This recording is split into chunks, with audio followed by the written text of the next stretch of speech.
Hormati orang tuamu dengan cinta dan kasih. Sayangilah selalu dengan sepenuh hati. Jagalah ucapanmu, jangan mencaci maki. taatilah selalu, jadilah anak berbakti.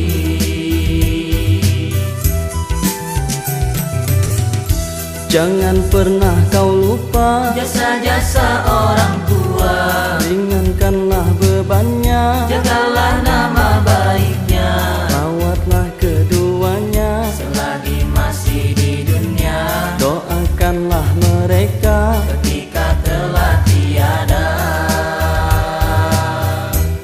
Allahumma ighfir lana dzunubana wa dzunuba walidaina warhamhuma kama rabbayana shighara.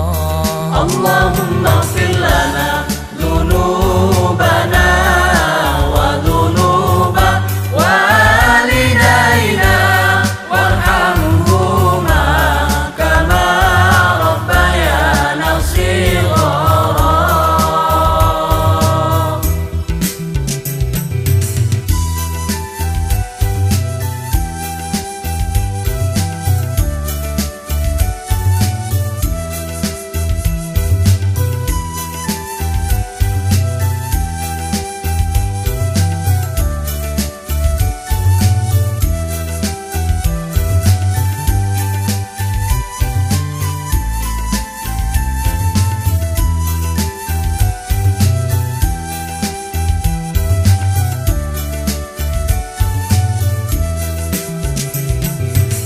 Hormati orang tuamu dengan cinta dan kasih. Sayangilah selalu dengan sepenuh hati. Jagalah ucapanmu, jangan mencaci maki. taatilah selalu, jadilah anak berbakti.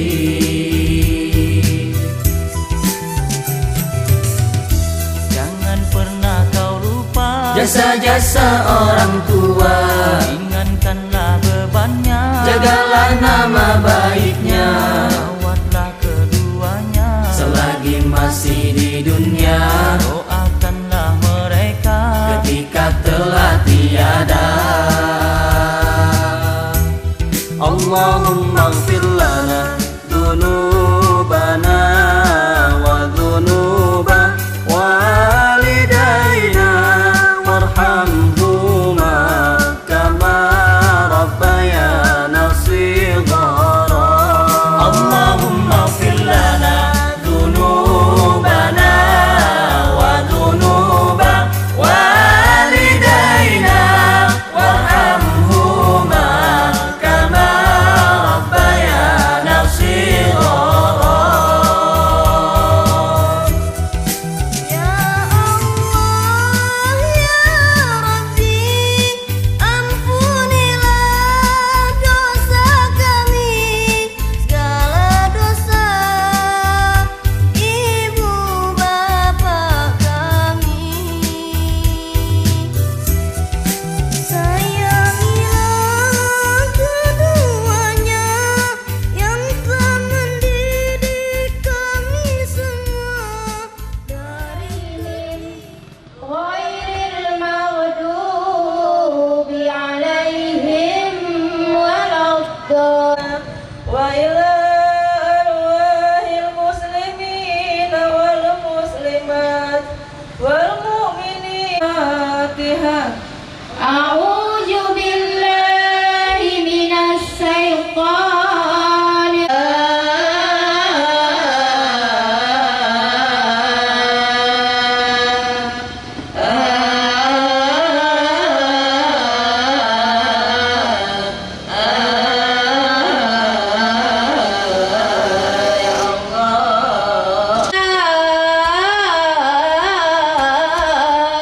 Ya Allah,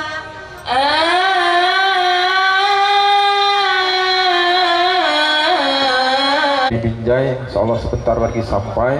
Setelah itu dilanjutkan doa dan santunan anak yatim. Terima kasih kepada Ibu Sunarti sudah menepung tawari. Dilanjutkan keluarga yang dari Medan. Setelah nanti selesai, dimintakan kepada keluarga yang dari Siantar yang sudah hadir. Dilanjutkan nanti dari keluarga Kabat Jahil tentang alam suci. Muhammad sallallahu alaihi wasallam. Ayo silakan Ibu keluarga yang dari Medan melanjutkan. Muhammad sallallahu alaihi wasallam. Bapak Bambang dan Ibu Astika. Muhammad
Berikutnya keluarga yang dari Pangkalan Susu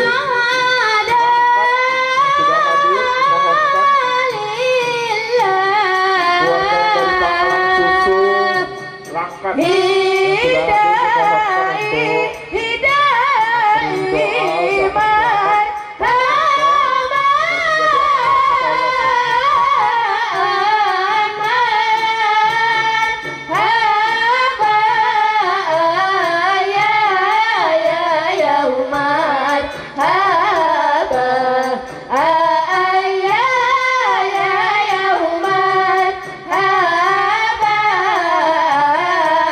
berikutnya dimohonkan kepada Ustaz Irfan Yusuf untuk memberikan doa pada Ustaz. Silakan dengan segala hormat.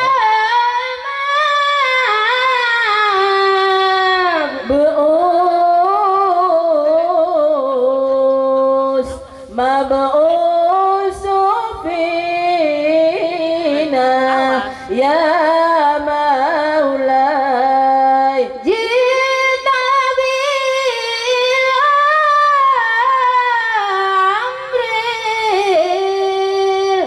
amril mutai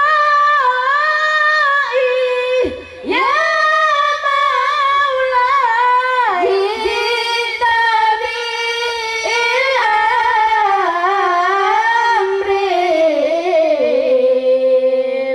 amril mutai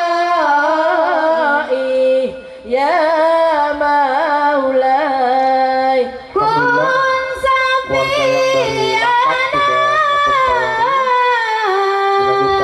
ya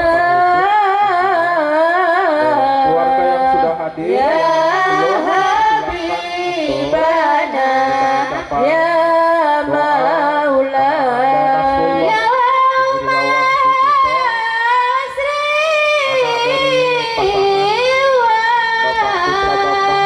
dan Ibu Sika Sundari yang hari ini melaksanakan walimatul khitan karena sudah beranjak dewasa. Mudah-mudahan menjadi anak yang soleh, berkah ilmunya, berbakti pada kedua orang tuanya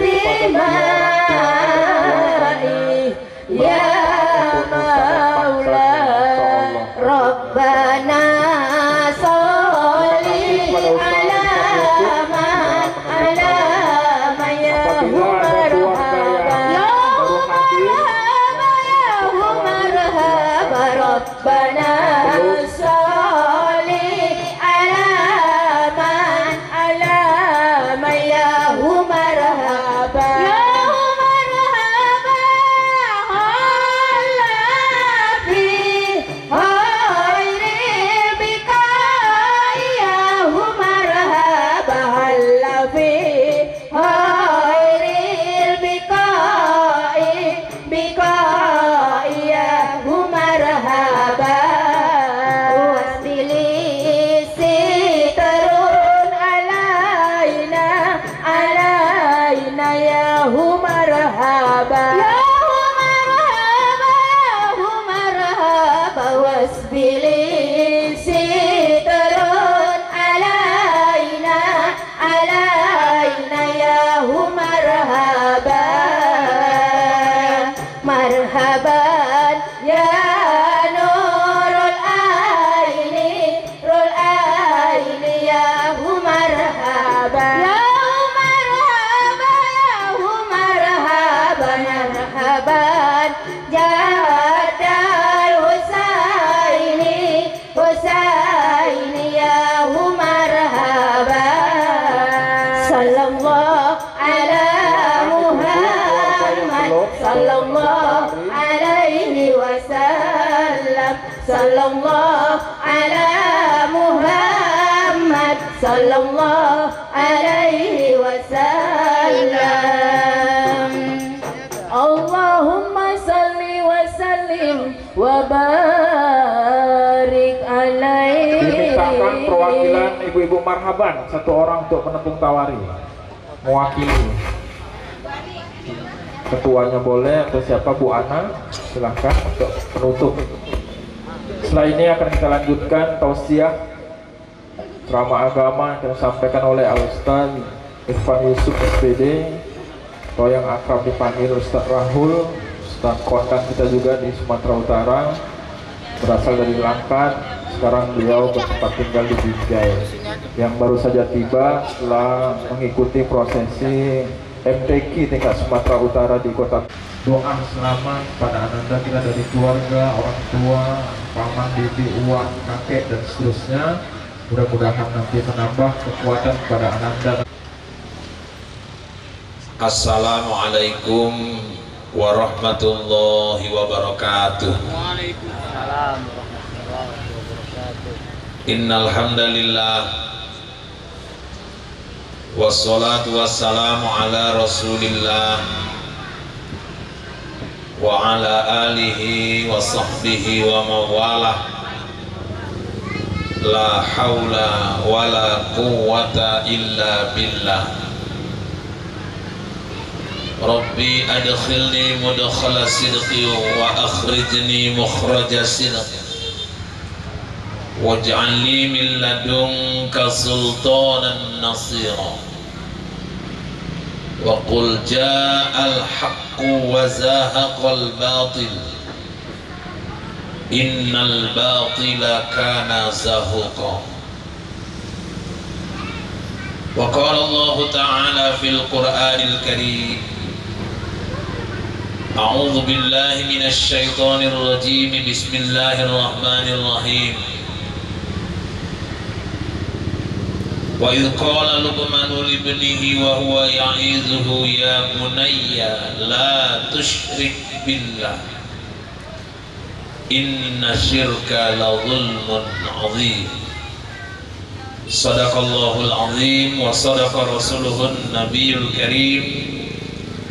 Wa nahnu ala dzalika minasyahidin wasyakirin walhamdulillahi rabbil alamin.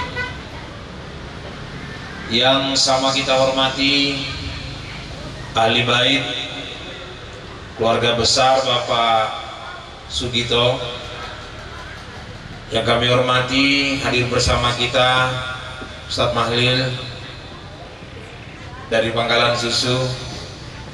Kemudian yang kami hormati para orang-orang tua kami, sanak famili, jiran tetangga, keluarga berkeluarga di rumah ini, yang kami sayangi dan kita banggakan, Ananda kita Nasrullah Hijriawan Sugito, yang hari ini kita plot duduk di singgasananya menjadi raja satu hari, dan alhamdulillah Ananda kita ini sudah dikhitan, makanya badannya pun makin besar. Mudah-mudahan acara hari ini walimatul khitannya berjalan dengan lancar. Kita doakan Ananda kita menjadi anak yang soleh, yang berbakti kepada kedua orang tuanya, berguna bagi nusa bangsa serta agamanya, amin ya rabbal alamin. Dan yang sama kita muliakan pula ibu-ibu grup marhaban yang telah melantunkan barzanti dan marhabannya di hadapan kita semua. Mudah-mudahan doa-doa tadi yang dilantunkan juga diijabah oleh Allah Subhanahu wa taala, amin ya rabbal alamin.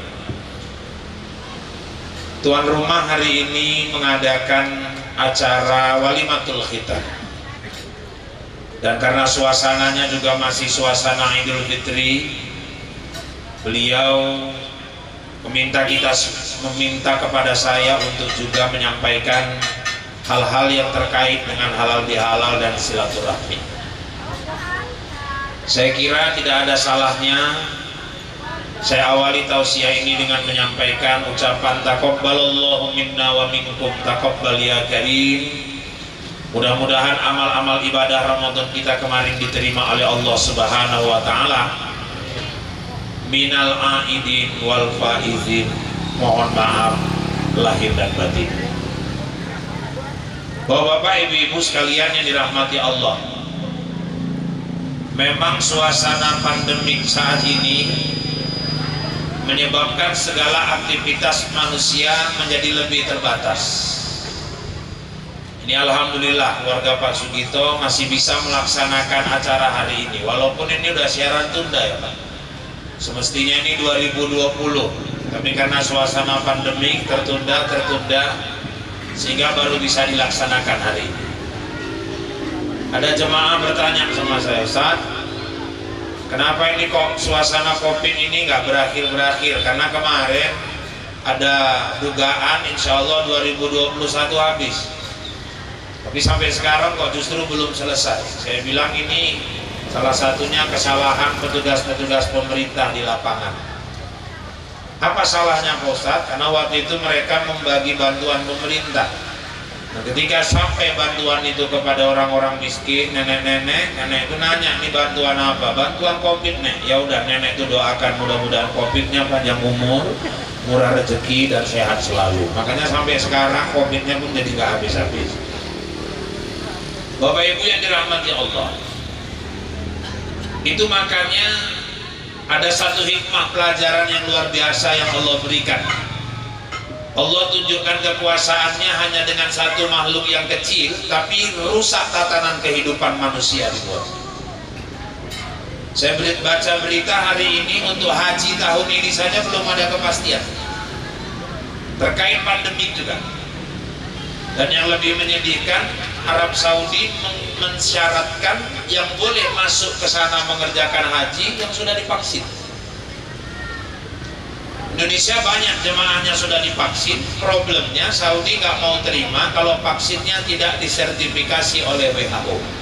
Sayangnya vaksin kita memang tidak disertifikasi oleh WHO, tidak diakui oleh WHO.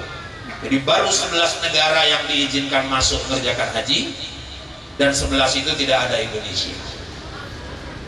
Jadi bapak-bapak, ibu-ibu, ini memang banyak sekali dampak dari COVID ini. Silaturahim, kemarin lebaran banyak anak gak bisa jumpa orang tuanya, apalagi pemerintah melakukan penyekatan, ya, penyekatan dibatasi, perbatasan itu ditutup sehingga banyak orang gak bisa pulang mudik. Kalau orang tanya ke saya lebih banyak mengajak kita muhasabah. Saya nggak mutlak menyalahkan pemerintah. Kenapa? Karena bapak-bapak, ibu-ibu, orang-orang tua dulu itu kalau dapat musibah, nanti naik sepeda jatuh kakinya retak, yang pertama dia tanya, apalah dosa? Orang dulu kalau dapat musibah yang pertama ditanyanya, dosaku ini apa? Hari ini banyak anak gak bisa jumpa orang tuanya. Ayo muhasabah, kita koreksi diri. Kenapa Ustaz? Jangan-jangan selama ini kita punya waktu bisa jumpa orang tua tapi nggak mau pulang jumpai orang tua. Kadang-kadang ada libur panjang dari hari Kamis, Jumat, Sabtu, hari merah sampai Minggu, lebih milih nginap ke Bukit Lawang, nginap ke Brastagi, ke Prapat daripada pulang jumpai orang tuanya. Makanya sekarang betul-betul dibuat orang susah jumpa sama orang tua. Idul Fitri pun banyak anak nggak bisa mudik jumpa orang tuanya. Makanya ini alhamdulillah hari ini kita masih bisa silaturahmi, bisa berkumpul, nggak cuma kumpul-kumpul aja. Aku tengok telur pun udah berapa papan di sebelah itu, udah standby. Nah, nanti tinggal selesai, ini nanti kita selesaikan bersama-sama. Tapi yang paling penting Bapak Ibu yang dirahmati Allah, suasana Idul Fitri ini, ayo sempurnakan ibadah puasa Ramadan kemarin. Kenapa? Karena kata Nabi, man shoma ramadhana imanan wa ihtisaban ghufira lahu ma taqaddama min dhanbi. Barang siapa puasa Ramadan karena iman dan ikhlas, dihapuskan dosa-dosa yang telah lalu. Dosa yang mana? Dosa langsung kepada Allah. Dosa kepada sesama manusia belum selesai sebelum kita saling memaafkan satu sama lainnya. Makanya kadang-kadang lebih berat dosa sama manusia ini. Bu, kalau dosa kepada Allah, taubat, nyesal, sungguh-sungguh, nggak diulangi lagi, Allah ampuni. Tapi kalau dosa kepada sesama manusia, kita gosipi orang, kita fitnah orang, kita ceritai keburukannya, 100 rakaat sholat taubat minta ampun kepada Allah, 1000 kali istighfar, kalau belum minta maaf sama yang bersangkutan, Allah belum mengampunkan dosa kita itu. Makanya selesaikan hablum minan nas. Makanya orang ketika Idul Fitri yang pertama jumpa orang tua. Karena dari zawil qurba yang terdekat dulu, anak jumpa sama orang tua. Kenapa? Kita nggak ada yang hebat tanpa orang tua. Nggak ada orang besar tanpa orang tuanya. Jokowi katanya orang hebat, saya bilang hebat. Tapi yang lebih hebat itu mama yang melahirkan Jokowi. Presiden hebat, tapi yang lebih hebat emak yang melahirkan presiden. Dan di Indonesia baru 6 orang mama yang bisa melahirkan presiden. Belum lebih dari 6. Jadi kalau semua mama pun melahirkan presiden, rakyatnya pun siapa juga, kita pun bingung juga itu. Makanya bapak-bapak, ibu-ibu, hebat-hebat presiden, yang lebih hebat tuh mama yang melahirkan. Sehebat-hebat gubernur, yang lebih hebat tuh emak yang melahirkan gubernur. Makanya bapak ibu, di Idul Fitri, kalau orang tua sudah meninggal, kadang anak berusaha ke ziarah ke kuburan orang tuanya. Yang masih hidup segera bertemu ke orang tuanya. Untuk apa? Mengambil berkah. Itu makanya bapak-bapak, ibu-ibu yang dirahmati Allah, ridha fi ridha walidain, wasuqullah fi suqtil walidain. Ridha Allah tergantung ridha orang tua, murka Allah juga tergantung murkanya orang tua. Dan jangan beda-bedakan orang tua kandung dengan mertua. Kadang-kadang ada orang sama orang tua kandung kan main baiknya, sama mertua kurang ajar. Jadi kalau orang tua kandung datang nginep ya mak, nginep, mama kan jarang nginep di sini. Sebulan nginep, mamanya pun nyaut, tinggal lah bapakmu, aku sebulan nginep di sini. Pokoknya mama nginep, nanti malam kita jalan-jalan, mau makan apa tinggal terserah. Mama kandung itu. Mama mertua datang baru lagi duduk, bali jam biru mah. Ini bar jago. Sekali nyayo sambil terima kacang tanah. Mertuanya wis 73 tahun. Terakhir mangan setengah jam nggak siap-siap, kumut-kumut kacang yang mertuanya mah. Sekali konangan wis mendelit-mendelit kelolotan kacang. Itu kan menantu kurang ajar.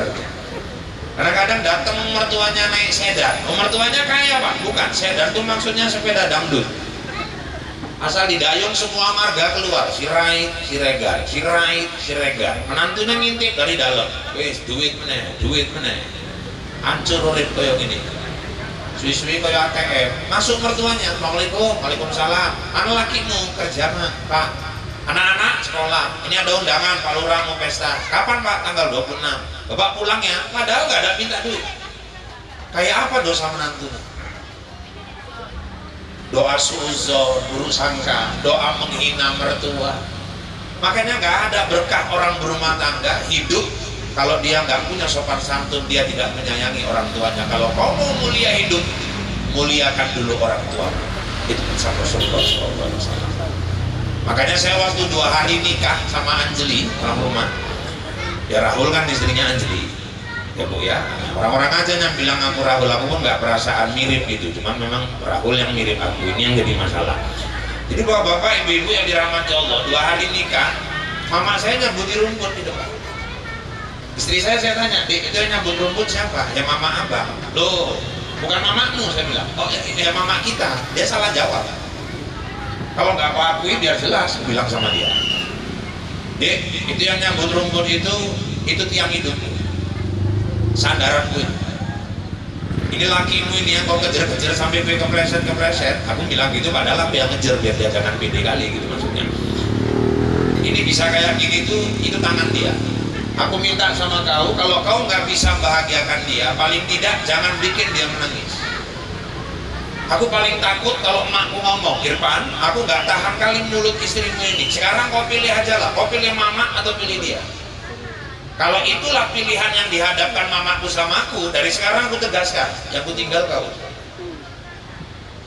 Kenapa Pak? Mama nggak bisa diganti, istri bisa diganti. Mantan mama nggak ada, mantan istri ada. Tapi alhamdulillah sampai sekarang dia juga sayang sama aku. Makanya bapak-bapak, ibu-ibu yang dirahmati Allah, pertama istri, kita anak kepada orang tua, terus istri ke suami, suami ke istri, selesaikan. Ya berumah tangga mana ada orang aman-aman aja. Saya pernah ditanya sama jemaah, Ustaz, kurasa Ustaz ini nggak pernah gaduh lah ya. Dalam hatiku belum tahu lah bahwa ini dalam hatiku juga. Ya orang kalau berumah tangga nggak mau ada gaduh itu syaratnya terlalu berat Bu. Suami budek, istri bisu, itu baru aman ya. Sepanjang masih sama-sama normal, minimal beda paham itu pasti ada. Yang penting jangan diperbesar. Dan minta maaf itu jangan nunggu hari raya. Kadang-kadang gaduh, dipanggil kepling, dipanggil ustadz, didami-damikan. Damikannya pun di rumah kepling, keplingnya pun udah habis 1/4 bulan. Rai didami-damikan, sampai 2 jam baru reda. Ya wis, yuk dikoli wedok, dikoli jaluk maaf. Kok terek sih enak wali. Mengkola royo, kok mesti nunggu royo. Minta maaf itu Bapak Ibu, kapan kita ada kesalahan segera minta maaf. Kalau bisa kayak Khadijah. Khadijah itu tiap malam sebelum tidur, ya Rasul maafkan kalau ada kesalahan hari ini. Itu tiap malam. Ibu kalau mau tes nanti malam mulai. Tapi ngomong dulu, jangan tiba-tiba minta maaf. Nanti laki ibu kaget, pikirnya ibu mintoni. Tiba-tiba salah sama udah banyak kali salah. Nanti laki ibu pun jangan tinggal dulu mah, anak-anak masih kecil kata dia. Jadi bapak-bapak, ibu-ibu, Khadijah itu tiap malam. Ini kadang-kadang kalau nggak hari raya minta maaf, itu pun minta maafnya kadang salah saya lihat. Salahnya di mana? Banyak istri minta maaf sama suami pulang sholat Id. Semestinya sebelum berangkat sholat Id. Kenapa Ustaz? Ya kadang-kadang pergi sholat Id ke Tanah Lapang, pergi sholat Id ke masjid. Di masjid 27 laki orang disalami semua. Suaminya belum, lakinya orang ke-28. Itu pun kadang-kadang ada yang minta maaf sama suaminya udah raya 1 minggu. Dek, belum minta maaf ya sama aku. Suaminya yang nego, Allah kayak ramani saja udah. Bojoku tak tegak tenan gue yang model. Sebelum berangkat, ini pun kadang-kadang ngalah-ngalahin komen sinetron. Lakinya duduk di tubuh jadi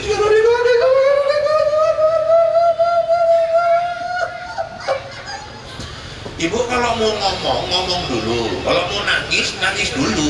Kadang nih sambil ngomong sambil nangis, ngomong-ngomong. Lakinya pun ada pau-paunya sama-sama. Padahal tak apa yang diomongkan.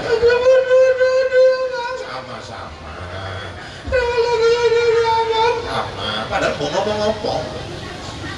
Nanti lama-lama baru jelas sekali aku nyakiti hati abang sama-sama. Kadang-kadang aku maki-maki abang ya bang sama-sama. Memang udah gila lagu ini bang ya sama-sama. Terakhir sama gilanya dua-dua. Jadi bapak-bapak, ibu-ibu yang dirahmati Allah, suami ke istri, istri ke suami. Makanya dalam rumah tangga itu ya kita disuruh macam mana niru rumah tangga Rasulullah. Rasul itu Masya Allah, khairukum linisaihim, sebaik-baik kamu itu yang paling sayang kepada istrimu. Dan Rasul nunjukkan itu, nyontohkan. Bapak Ibu, Nabi Muhammad itu kepala negara, panglima perang. Nabi Muhammad itu Rasul. Tapi Pak, di rumah Rasul tuh mau nyuci bajunya sendiri. Rasul mau jahit sepatunya sendiri. Kita kadang-kadang suami kerjaan baru PNS saja pulang apa-apa main perintah. Jadi bapak kalau misalnya di rumah istri lagi keter, kalau cuma mau bikin kopi loh, bikin sendiri aja nggak jatuh wibawa langka. Kadang-kadang istrimu sambil gendong anak, sambil nyapu deh kopi, padahal dia pun keter, buat sendiri aja Pak. Nggak jatuh wibawa kok, naik harkat martabat suami itu. Ibu pun gitu juga, jangan manja kali. Kalau bapak lagi keter mau ngolah nggak ada kelapa, manjat sendiri Bu. Nah, jadi enak kerjasamanya antara suami sama istri itu contohkan oleh Nabi. Makanya sebaik-baik suami itu yang paling sayang kepada istri. Bapak-bapak, ibu-ibu, Nabi itu dari panggilan aja udah luar biasa. Nabi kalau manggil istrinya itu masing-masing ada gelarnya. Kalau manggil Khadijah, ya Habibah. Aisyah, ya Umairah, wahai yang pipinya kemerah-merahan. Istri ke-9, Ramlah, dinisbahkan kepada anak tertua. Anaknya namanya Habibah, ya Ummu Habibah. Jadi kalau orang tua dulu bahasakan anak paling tua misalnya Buyuk, Mama Buyuk. Anak paling tua namanya Legino, Mama Legino. Anto, Mama Anto. Itu memang Nabi yang nyontohkan. Itu dari manggil si Ramlah. Ramlah itu istri ke-9. Nabi kalau manggil ya Ummu Habibah, Emak Habibah. Jadi Pak Ustadz kalau istri manggil suaminya yang boleh. Suami manggil istri cinta, kasihku, boleh. Asal jangan beb aja lah. Aku jijik kali kalau nengok orang manggil beb itu. Marelannya kok beb. Udah makan beb, la ilaha illallah. Pak, kalau Rasul manggil Aisyah Umairah karena pipi Aisyah tuh putih kemerah-merahan. Jadi kalau putih kemerah-merahan pipi istri Pak mulai besok ya Umairah. Kalau putih betul ya Baidah, asal kata Abiyah. Kalau hitam Pak ya Saudah. Kalau belang-belang ya ampun, ya kira-kira gitu. Jadi silaturahim dari yang terdekat dulu, ke orang tua, suami ke istri, ke anak-anak, ke famili, sanak famili, ke jiran tetangga. Mudah-mudahan acara Pak Sugito hari ini mengumpulkan keluarga, mengumpulkan jiran, rekan-rekan kerja, silaturahim, silaturahim yang mendatangkan keberkahan, silaturahim yang membawa rezeki buat keluarga di rumah ini dan buat kita semua. Amin. Amin ya rabbal alamin. Alhamdulillah, ananda kita panggilannya Arul ya, sudah dikhitan. Dan hari ini keluarga mengadakan acara tasyakuran walimatul khitan ya. Bapak-bapak, ibu-ibu, anak anugerah dari Allah. Nggak semua orang berumah tangga dikasih anak. Ada orang yang berumah tangga 7 tahun baru dapat anak, ada yang 5 tahun baru dapat anak, ada yang setahun lebih baru dapat anak, ada juga yang tiap tahun beranak, ada. Ini kan rezeki beda-beda ya. Makanya alhamdulillah siapapun kita yang sudah dianugerahkan anak, itu rezeki yang tak ternilai dari Allah Subhanahu wa taala buat kita. Dan di sisi yang lain, anak-anak itu adalah amanah dari Allah. Ada orang nikah 3 tahun nggak punya anak, apa kata orang ikut? Banyak makan toge, gembong perut orang. Ada yang bilang oh makan kerang kena cingkang, murmen. Ada yang cari pisang Ambon yang tumbuhnya di Ambon, oh nggak kena mampus atau yang boleh itu coba. Ada yang bilang kusuk ketiti papan, nggak hamil juga. Pindah lagi ke Belawan, nggak hamil juga. Oh di sana paten, di mana Helvetia, kusuk di Helvetia, 7 tukang kusuk didatangi, nggak hamil, malah tukang kusuknya yang hamil semua. Alhamdulillah yang sudah dikasih anak itu anugerah. Nabi Ibrahim 70 tahun nunggu istrinya baru hamil. Nikah sama Siti Sarah 70-an tahun, nggak hamil Sarah itu. Sampai akhirnya Siti Sarah bilang, bang udah nikah aja lah bang sama wanita lain. Siapa tahu dengan wanita lain abang bisa dapat keturunan. Bapak-bapak, ibu-ibu, cuman namanya yang disuruh ditawarin nikah ini Nabi. Apa jawaban Nabi Ibrahim? Yang bisa merentahkan aku nikah lagi hanya Allah. Itu karena Nabi Ibrahim itu. Kalau suami ibu harusnya ibu tawar-tawari. Gak ditawari pun udah banyak kali tingkahnya, ibu tawar-tawarin pula. Ya udah bang kalau mau nikah lagi, langsung. Kata Nabi Ibrahim, cuman Allah yang bisa merintahkan aku nikah. Datang wahyu, Ibrahim nikah lagi. Berat kali Nabi Ibrahim nyampaikannya sama Siti Sarah. Sarah, aku diperintahkan Allah nikah lagi. Nikah bang, udah silakan nikah, aku gak ada masalah. Baik, aku nikah lagi, tapi syaratnya satu, apa itu? Harus kau yang nyarikan wanita itu untuk. Makanya bapak-bapak kalau ada yang niat mau nikah lagi, contoh Nabi Ibrahim, jangan nyari sendiri, istri kita suruh nyari Nabi. Ini main cari-cari sendiri, meneng-meneng, tahu-tahu kasus. Bilang deh, aku mau nikah lagi deh, tolong carikan wanita yang pantas untuk. Wah, aku yakin itu nggak sampai 2 menit pasti bapak dicarikan paham bapak itu, udah pasti itu. Akhirnya bapak-bapak, ibu-ibu yang dirahmati Allah, apa kata Sarah? Oh, abang minta aku yang nyarikan? Iya. Dah. Kalau abang minta aku yang nyarikan, nikahilah wanita yang di belakang. Mereka rupanya punya budak. Budaknya namanya Siti Hajar. Hajar ini Afrika. Orangnya kulit hitam. Hitam ini kan 2 macam. Kalau di Afrika ya, ada yang hitam. Hitam memang 2 macam itu, hitam sama hitam kali. Nah itulah modelnya.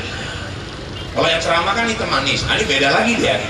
Jadi bapak-bapak, ibu-ibu yang dirahmati Allah, nikah itu sendiri.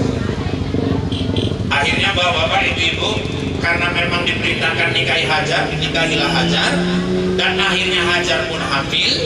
Itulah baru lahir anaknya Ismail. Rupanya karena rumah itu ramai dengan tangisan bayi, Siti Sarah tergores hatinya, dibawa pindah ke Mekah. Ibrahim balik lagi, di luar dugaan Sarah yang rambutnya putih, kulitnya udah keriput, akhirnya hamil juga. Makanya di sini yang nenek-nenek pun hati-hatilah, jangan pikirnya udah aman kali. Sarah aja udah nenek hamil. Di sini kalau kejadian titipakan nenek 65 tahun meteng, bonceng putuni tak rosok, lurah pun pangsan dulu gini kalau. Dan di usianya yang lanjut, lahirlah seorang anak yang bernama Ishak. Apa artinya Ustaz? Orang kalau berumah tangga nggak dapat keturunan, yang muncul gelisah, galau. Ketika sudah dapat keturunan, jangan pandang anak cuma sekedar keturunan, tapi pandanglah dia anugerah dan titipan dari Allah Subhanahu wa Ta'ala. Makanya kewajiban Pak Sugito dijalankan hari ini, walimatul khitam. Orang tua itu kepada anaknya kewajibannya, maaf Bu ya, sejak dalam perut. Ketika ibu hamil, itu Nabi ngajarkan dari Nabi Ibrahim. Itu suami malam sebelum tidur pegang perut istri, baca doa, Rabbi hablim minas shalihin. Tuhan anugerahkan aku anak yang saleh. Upayakan 9 bulan kehamilan, khatamkan Quran. Terus apalagi Ustaz? Lahir anak, laki-laki azankan kuping kanan, perempuan komatkan di telinga kiri. Terus pilihkan nama yang terbaik kepada anak. 7 hari kelahiran anak, kekahkan. Laki-laki 2 ekor kambing, perempuan 1 ekor. Terus tabalkan namanya, cukur rambutnya, timbang berapa gram, kalikan harga perak, sedekahkan kepada fakir miskin. Pak, kalau saya dulu orang tuanya belum dikekahkan sama orang tua saya Pak, mamanya, ibu ada rezeki setelah kekah anak, nanti beli kambing, kekah untuk diri sendiri. Boleh Ustaz? Boleh. Apa dasar hukumnya? Nabi Muhammad umur 40 tahun diangkat jadi nabi, seminggu kemudian dia sembelih kekah untuk dirinya sendiri. Nah cuman kayak ibu-ibu yang udah tua gini, kalau mau kekah, sembelih kambing, bagikan dagingnya, cukup. Ibu nggak usah minta diayunkan lagi. Nah, itu ayunannya mau kayak apa ya kan? Dipanggil burung marhaban, kok nggak wong pitul yang ayun itu. Marhaban, kadas mengisor songket, menyetek mengisor. Jadi bapak-bapak, ibu-ibu nggak usah, cukup bagi-bagikan dagingnya aja. Nah kalau anak, sunnahnya pas hari ke-7 itulah kekah, tabalkan namanya. Pilih nama yang terbaik buat anak. Boleh Pak diambil nama anak itu dari Asmaul Husna, nama-nama Allah, boleh, tapi nggak boleh tunggal. Misalnya nama Allah Ar-Rahman, jangan ngasih nama anak Ar-Rahman, nggak sanggup nanti anak ibu mikulnya, itu Allah punya. Maka dibikin tambahan depannya Muhammad Rahman, boleh. Abdul Rahman, banyakan ditambah Abdul itu. Kalau Ar-Rahim, Abdul Rahim. Al-Malik, Abdul Malik. As-Salam, Abdul Salam. Al-Qahar, Abdul Qahar. Al-Hamid, Abdul Hamid. As-Somad, nah itu loh Ustaz terkenal, Abdul Somad. Pak kalau ngasih nama anak dari nama malaikat Pak, nanti salah kasih Israil mula. Terakhir anaknya bertamu udah besar ke rumah Pak Lurah. Assalamualaikum Pak Lurah. Waalaikumsalam. Siapa di luar? Israil Pak. Ninggal lurahnya langsung dengar Israil datang. Nama-nama Nabi Pak boleh, Yusuf, Soaib, Harun, Nuh. Pilihkan nama yang terbaik. Boleh disambung-sambung dari nama bapak sama mama Pak. Yang penting maknanya bagus. Kalau saya anak saya tertua, saya bikin namanya Fandi Al-Habibi. Fan itu ayahnya ujungnya Irfan. Di itu panggilan mamanya dia, Habibi kekasih, jadi kekasih Irfan sama Rodia, cocok. Ibu kalau nggak cocok jangan dipaksa. Ini mamanya Mardia, bapaknya Mahmud, masa anaknya Marmud, kan nggak cocok. Mama Aisyah, bapak Lokot, anaknya Sampot, kan nggak pas. Enak sih bapaknya Leman sama mama itu Ibah, lah kok anaknya Letoy, kan nggak cocok itu. Pilihkan nama yang terbaik untuk anak. Nama itu doa dari orang tua kepada anaknya. Terus apalagi Ustaz, kewajiban orang tua, mulai kenalkan dia sama Quran. Bapak Ibu sekalian yang dirahmati Allah, apapun ceritanya, Seorang orang tua wajib mendekatkan anaknya kepada Quran. Apalagi sekarang ini Bu ya, target orang tua di mana-mana. Anak bukan cuma bisa baca Quran, tapi anak hafal Quran. Makanya alhamdulillah ini Pak Sugito meniatkan untuk memasukkan anaknya ke pesantren Nur Rodiyah. Itu yang ada di Tanjung yang ada di Tanjung Pura. Terus sekarang bagus sekali sekolah itu. Ya memang elit lah. Semua fasilitas lengkap, tapi anak-anak di situ yang dia memang bakatnya hafiz diarahkan ke tahfiz. Yang mau jadi ustadz diarahkan ke ustadz. Jadi Bapak Ibu, sekarang target orang-orang tua di mana-mana anaknya hafal Al-Quran. Jadi sekarang orang tua kalau anaknya cuma target supaya sekedar bisa baca Quran, kita ketinggalan. Saya tadi bawakan kontingen Kabupaten Langkat. Ini sedang berlangsung STQ tingkat provinsi. Alhamdulillah tadi dari Langkat ada yang masuk final golongan 30 juz putra, umurnya baru 12 tahun. Hafal 30 juz. Namanya Azran Auzan, rumahnya di Gebang. 12 tahun. Peserta termuda, 4 soal bersih, mulus semua. Semalam penyisihan 4 soal terjawab. 30 juz, 12 tahun. Kita rambut udah 12 warna. Gak usah kan 30 juz 30 aja pun gak lewat-lewat. Kadang jadi imam baca watini, beloknya ke wal asri. Gara-gara simpangnya mirip. Watini wa zaitun wa tuli sinin wa hadzal baladil amin laqad khalaqnal insana fi ahsani taqwim tsumma radadnahu asfala safilin illal ladzina amanu wa amilus solihati wa tawasau bil haqq wa tawasau bis sabr. Makmumipun pauk mantep tenan malah iki, mantep pula Allah. Imami ruku Allahu akbar, limburi pun ruku Allahu akbar. Waktu ruku imami mikir koyo salah aku bocor. Mau kan watini kok ojo ngi watawa sobil hak watawa sobil sob mampus lagi sekali jadi imam nyalani ini jadi sini tenan mburi nunggoni iya imami mikir saking suwini ini saya gak sabar takut loh kok suwi tenan lah imami khusyuk ya Allah mesti ini mau ilaladzina amanu amilu sholihati palahum kok watawa soal kanggo jadi imam menel kok yang ini jadi sini rupanya di mihrab itu ada pintu Bu, saking malunya dia lah keluar bali lah sak masjid ditinggal kabeh ruku. Ini aling bandel ngintip lah imam hilang ngomongnya 12 tahun hafal Quran 30. Dulu yang anak Belitung itu Musa 6 tahun hafal Quran 30 juz. Ghazali sama Yusuf Jawa Tengah itu yang anak awalnya jadi pengemis di jalan minta-minta untuk apa? Untuk nyekolahkan kakaknya. Ditemukan ustadz pimpinan pondok pesantren tahfiz, diselamatkan, dibawa ke pondoknya, disuruh ngapal 6 bulan, yang satu hafal 30 juz, yang satu 8 bulan hafal 30 juz. Gak cuma hafal, letak ayatnya itu tahu dia di mana. Surah apa ayat berapa dia tahu. Itu yang di Mataram, Lombok.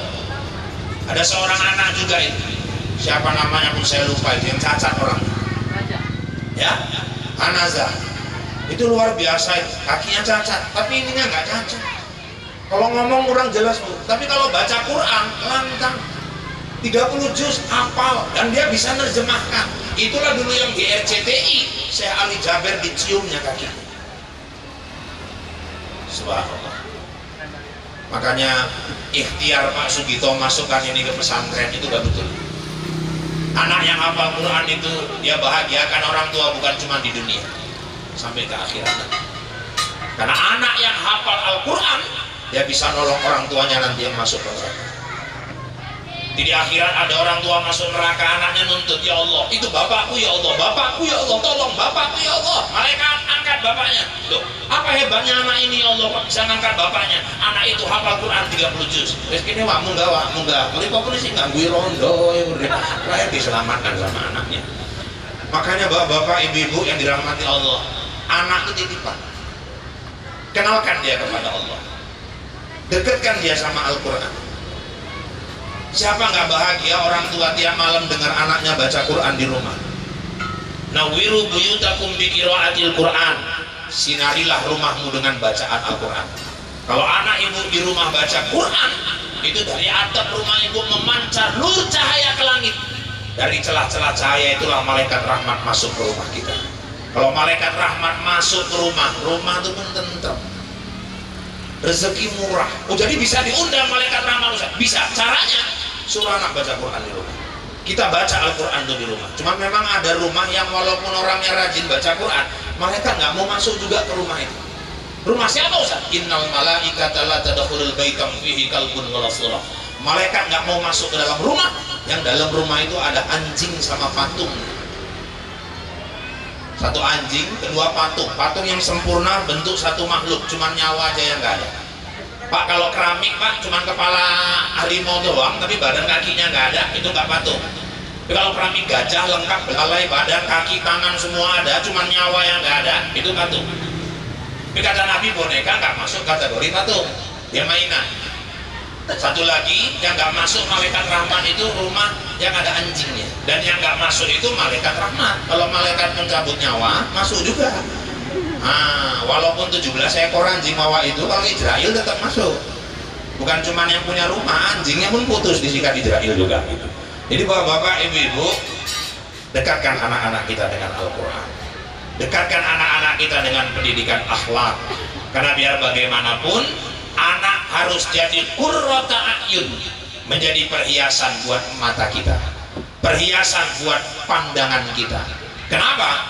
Karena kebaikan ibadahnya, karena kebaikan akhlaknya yang luar biasa. Saya kemarin bulan 9 ada mengisi acara maulid Bapak Ibu yang dirahmati Allah. Acaranya itu di Binjai, di daerah Sukarami. Ditampilkan anak umur 4 tahun. 4 tahun perempuan, dia hafal juz 30, bukan 30 juz, tapi juz 30. Kami ustaz-ustaz yang di situ suruh ngetes. Juz berapa, apa ayat apa aja di juz 30 kita pancing di sambernya, pancing sambernya sambil ngelap-ngelap ingus gini anaknya. Gurunya duduk di sebelah saya. Gurunya bilang, Ustaz mau tahu kenapa? Anak ini ngajinya masih Iqra. Saya bilang nggak masuk akal. Nggak masuk akal gimana Ustaz? Mana mungkin bacaannya, hafalannya gitu bagusnya, ngajinya masih Iqra. Orang saya gurunya. Pasti itu, pasti. Kok bisa anak tuh masih Iqra, tapi kok hafalan juz 30-nya bagus sekali, merotalnya bagus, bacaannya bagus. Rupanya diselidiki gurunya, dari anak itu bayi, mamaknya tiap hari ngidupi kaset merotal juz 30 aja di rumah. Rupanya anak itu kaset kosong, tinggal tergantung orang tuanya apa yang mau diperdengarkan ke telinga anak. Ini gimana anaknya mau hafal Quran, tiap hari asik dengar lagu Aku Merindu, yakin kau tahu, Ikatan Cinta Diji, ada penemukan ya. Nah, makanya ibu-ibu, bapak-bapak sekalian yang dirahmati Allah, anak-anak semua adalah titipan Allah Subhanahu wa ta'ala. Allah ingatkan, wal yakhshal ladzina law taraku min khalfihim dzurriyyatan di'afan khafu 'alaihim. Hendaklah takut para orang tua yang apabila meninggalkan anak-anak di belakang mereka dalam keadaan lemah, yang mereka sendiri khawatir terhadap keadaan mereka sepeninggal mereka. Artinya apa ibu-ibu? Anak-anak harus kuat kita tinggalkan. Kuat itu apa aja Ustaz? Satu, ekonominya. Makanya kalau ada orang Islam bilang nggak perlu harta, saya bantah. Orang Islam itu harus kaya. Salah kalau dibilang orang Islam nggak perlu harta. Naik haji aja 32 juta. Ini bakalan naik sampai hampir 50 katanya. Suami istri berangkat apa nggak hampir 100. Belum biaya tepung tawar, belum biaya anak yang ditinggal, belum lagi belanja di Mekah. Jamaah haji Indonesia ini kan terkenal kali hobi belanja. Kalau udah pulang gelarnya macam-macam. Ada yang haji hambali, pulang bawa ambal banyak sekali. Ada yang haji cereti, ceret kabena kompre. Zakat, kalau kita disuruh bayar zakat, artinya apa? Harus punya harta. Siapa yang bangun rumahku di bumi, maksudnya masjid, kata Nabi dalam hadis qudsi, Allah berfirman, aku akan bangunkan istana yang indah untuknya di surga. Jadi kalau orang mau punya istana di surga, bantu pembangunan masjid, lah bantu masjid, keramik beli, pasir beli, batu bata beli, keramik apa, seng beli, tukang harus dibayar. Jadi kalau orang Islam bilang nggak perlu harta, saya bantah. Ar-Rodiyah, ntar lagi masuk Syarul di pesantren. Itu biayanya mungkin biaya masuknya aja udah di atas 10 juta. Uang bulanannya 1,5 juta kalau saya nggak salah. Mau cetak anak jadi ulama harus punya harta. Salah kalau dibilang orang Islam tuh nggak perlu harta. Ada ibadah nggak perlu harta Ustaz. Apa itu? Puasa. Siapa bilang? Tanya mama-mama.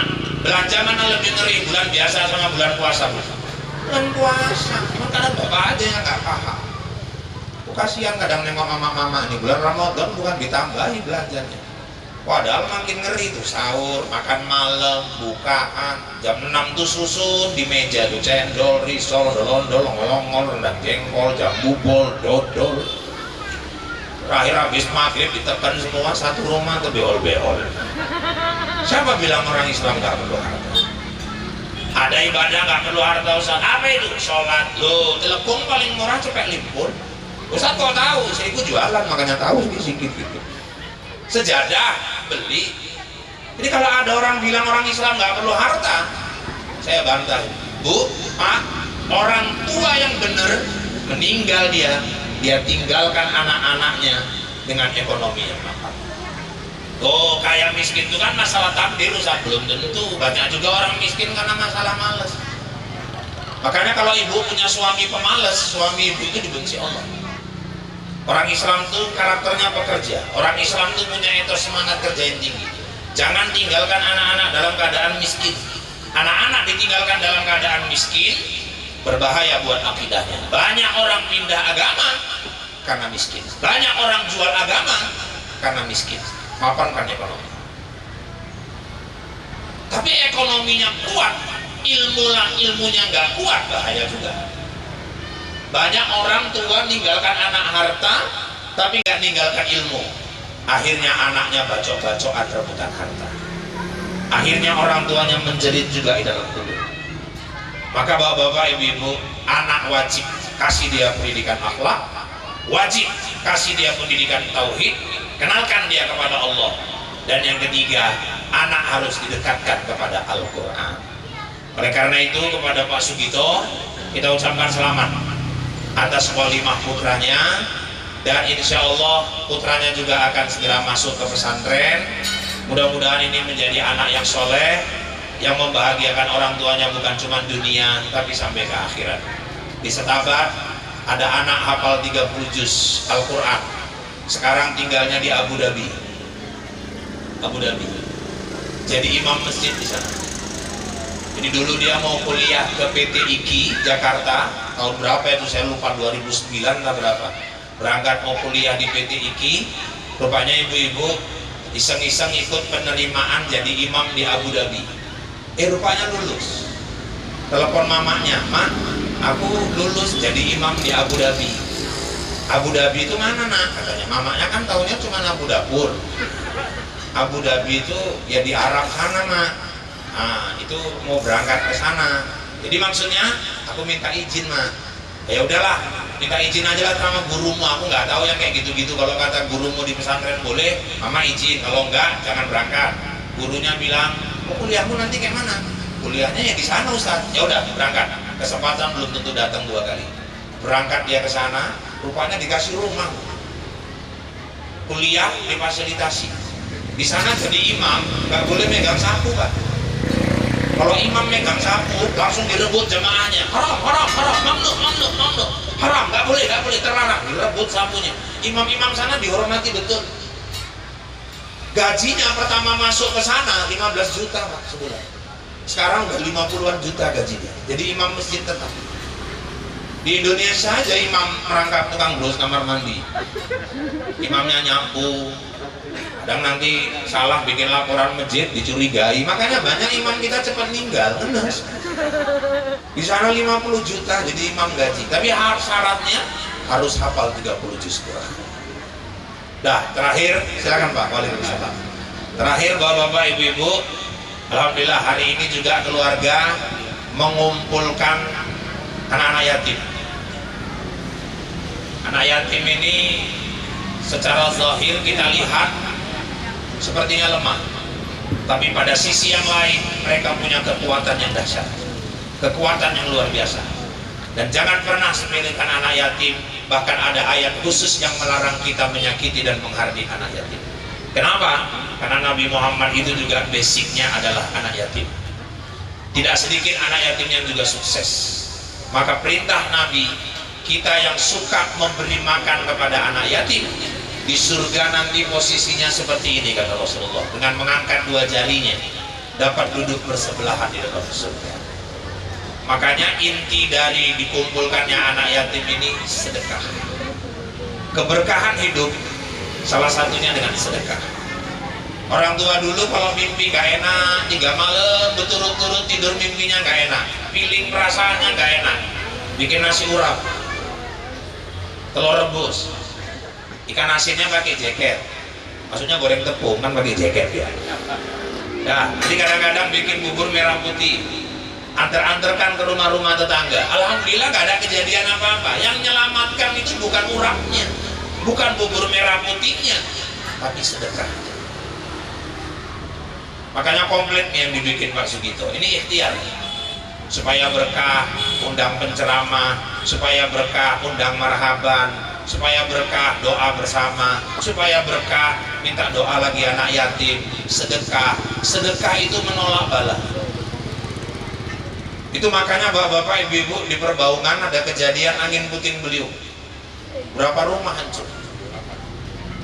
Waktu itu perangkat kap-kap rumah orang, yang selamat cuma 3 bangunan, masjid, madrasah, sama rumah nenek-nenek 1 orang, separuh papan rumah, tapi selamat. Didatangi pegawai camat, nek, kok bisa rumah nenek selamat, rumah-rumah yang lain hancur? Aku yakin ini yang dibilang ustaz-ustaz, ini semua berkat sedekah. Kakekmu dulu masih ada, tiap dia sholat Jumat bawa 2 lembar uang, dia nggak bilang berapa uangnya, selembar masuk kota infak, selembar masuk ke bawah sejadah. Kok gitu nek? Nanti dia pulang, dia nggak mau tahu siapa yang dapat uang di balik sejadah itu, dan dia nggak mau yang dapat uang di situ tahu itu uang siapa. Itulah saking jagakan ikhlasnya dia bersedekah. Sekarang kakekmu udah meninggal, sekarang aku yang teruskan. Walaupun kami susah, karena sedekah itu pisarot buat dorong, lapang maupun sempit. Kalau sedekah orang kaya biasa, kalau orang lagi sempit sedekah, itulah yang punya kemuliaan di hadapan Allah Subhanahu wa Ta'ala. Alhamdulillah, mungkin karena sedekah itu datang angin puting beliung, rumahku selamat. Ada amalan lain nek, selain itu ada. Apa itu? Satu lagi, rajin minum jamu tolak angin, kata nenek itu gitu. Nah, jadi kalau mau selamat juga rajin minum jamu tolak angin. Ini sedekah. Makanya orang Islam tidak ada konsep miskin karena sedekah, malah lebih banyak yang berkah rezekinya dengan sedekah. Bapak Ibu, saya nggak bilang sedekah bikin kaya ya, tapi saya yakin sedekah itu bikin berkah. Kita hidup ini kan yang mau kita cari berkah. Banyak pun harta, ibu-ibu, kalau nggak ada keberkahan, nggak bahagia. Banyak orang rumah mewah, sawah luas membentang, pabrik tinggi menjulang, kesana kemari naik kapal terbang, uang numpuk di bank, kalau makan pakai rendang, ditambah udang sama pempek dari Palembang. Tapi sayang, hidup nggak pernah tenang. Kenapa? Orang suaminya mata keranjang, ketangkep melarikan mantan istri orang, janda dari secana. La ilaha illallah. Makanya bapak-bapak, ibu-ibu, kaya pun kalau nggak berkah, untuk apa? Umur panjang 90-an, tapi maaf sama anak cucu nggak tanda, untuk apa? Umur 90-an, budek, untuk apa? Saya kalau dikasih umur sampai 90-an tapi linglung, tapi nggak tanda sama anak-anak, aduh nggak usah lah, jadi dosa aja. Ibu-ibu yang dirahmati Allah, kadang-kadang orang ini kan kalau udah pikun jadi ketawaan aja. Ciri-ciri orang pikun, nanti ke masjid naik kereta pulang jalan, itu ciri-ciri orang pikun itu. Di rumah nanya-nanya, lo keretoin di pak, kereta apa? Tapi numpak kereta mau, astagfirullah, balik meneh melayu. Tekan masjid najir takon, lali ya wak, enggak olahraga desi, la ilaha illallah. Makanya bapak-bapak, ibu-ibu, yang dicari itu berkah. Salah satu yang undang keberkahan, sedekah. Nah, sedekah itu walaupun nggak boleh berlebihan, tapi juga jangan terlalu pelit. Karena di kampung ngadakan maulid, kutip sumbangan, nyumbang 5.000, bawa anak 6. Ya sama suaminya aja udah 3, apa 2, 6 tambah 2, 8. Panitia bikin kue sekotak 4.000, 4 kali 8 apa enggak 32.000. Tumpur panitianya 27.000. Sekarang kita masuk Bukit Lawang, parkir 25.000 mobil. Lah kalau sedekah mau masuk surga 5.000 itu di parkirannya aja tuh nggak boleh masuk. Jangan pelit-pelit. Kadang-kadang kalau diedarkan kotak infak, lamanya itu milih nyari yang kecil. Di Binjai ada kejadian orang, Bapak Ibu. Rupanya dia sholat Jumat pakai celana jin, pakai koko. Rupanya khutbah ketiduran. Kadang-kadang kan ada orang gitu. Di rumah nggak bisa tidur, di masjid dengar ceramah tidur aja. Kalau ada orang di rumah kayak tidur, bawa ke masjid lah tidur, insya Allah orang dengar ceramah itu. Rupanya khutbah dia ketiduran. Diedarkan kotak infak. Pas sampai depan dia berhenti orang dia tidur. Kawannya nyenggol, bang. Oh, lepek. Namanya celana li kan sempit bu. Payah narik dompetnya tadi. Tak keluar. Lupa nggak ada uang kecil. Cuma udah terlanjur keluar. Kanan kiri wis delok DNKB. Mak kampus. Limpul cepet. Masuk infak limpul. Oh, kok keturun nopo? Iki delok DNKB. Coba. Gak mungkin gak jadi masukan, orang duit ada. Ya kalah menang, limpul kan.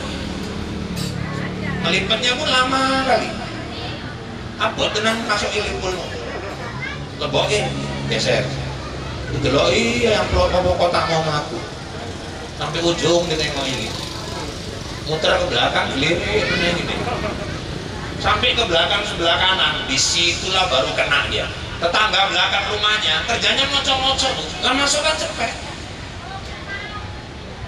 Batin, sok paten. Bukan salut, malah sok paten. Pakai cepet, cocok-cocok. Pulang sholat Jumat di tangga masjid dipukulnya bau kawan dari sok paten. Paten apa? Pengimpaknya cepet.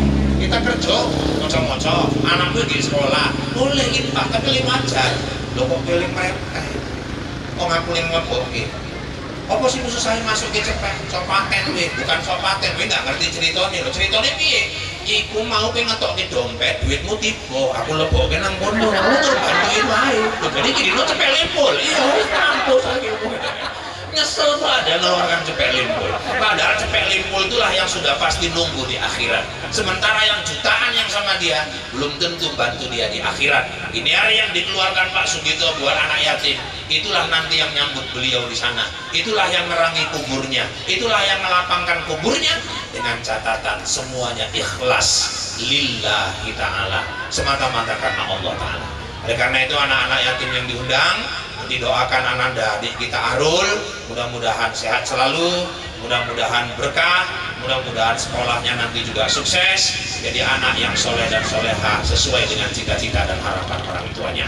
Bapak-bapak, ibu-ibu yang dirahmati Allah, terlalu lama pun saya menyampaikan ceramah ini, bolak-balik kita sudah dengarkan suara teng teng teng teng, aku pun agak terganggu juga. Nah, ini kayaknya ini daripada nanti kita tidak kebagian martabak. Jadi barangkali Bapak Ibu 1 jam pertemuan ini kita harapkan mudah-mudahan ada manfaatnya buat kita semua.